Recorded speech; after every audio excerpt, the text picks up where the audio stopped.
কি আর বলবো ভাই, মানে কালকে কলকাতা রাজস্থানের ম্যাচটা দেখে আমার মনে হলো যে টি-20তে মানে টার্গেট বা ইম্পসিবল বলে কিছু নেই ভাই। যা টার্গেট দেবে ওরা করে ফেলবে।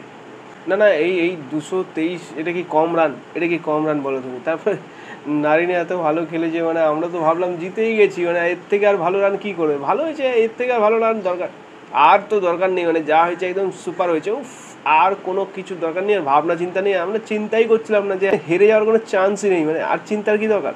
কোথা থেকে ভাই বাটলার এলো, মানে এই এই এই লোকটা কে, মানে কিভাবে এনেছে একে, মানে এত ভালো খেলে, ঠিক আছে ভালো খেলে চলে, কিন্তু তাহলে এই টার্গেটে জিতে যাবে? আর কলকাতাকে কি বলবো, মানে 25 কোটি টাকার প্লেয়ারটা মিচেল স্টার্ক কী করেছে? টাকা বেশি দিলে যে সব কিছু হয় না তার তো প্রমাণ হয়ে গেল, শুধু টাকা দিয়েই কিনে ফেলো, মানে আইপিএলে সব থেকে বেশি দামের প্লেয়ার মনে হয় ওটা, তাই না? কিন্তু কিছু কাজের কাজ কিছু করতে পারলো না। যাই হোক, পরের ম্যাচে করবে, ভালো করবে সেই আশা করা যাচ্ছে। কলকাতার লোক আর কি আশা করতে হবে আর কি, কোনো টার্গেটই তো ম্যাচ হচ্ছে না, কোনো কিছু হচ্ছে না।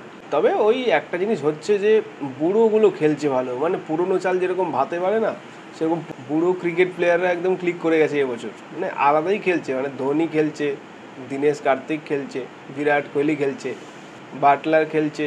বাটলারের নামটা শুনলেই কেমন মন খারাপ করে, এই প্লেয়ারটা শান্তি দিল না। কলকাতায় এত ভালো একটা ম্যাচ জিততে পারলো না শুধুমাত্র এই এই বাটলার। ভাই দেখি, পরের ম্যাচে আশা করি কিছু একটা হবে। Hope for the best.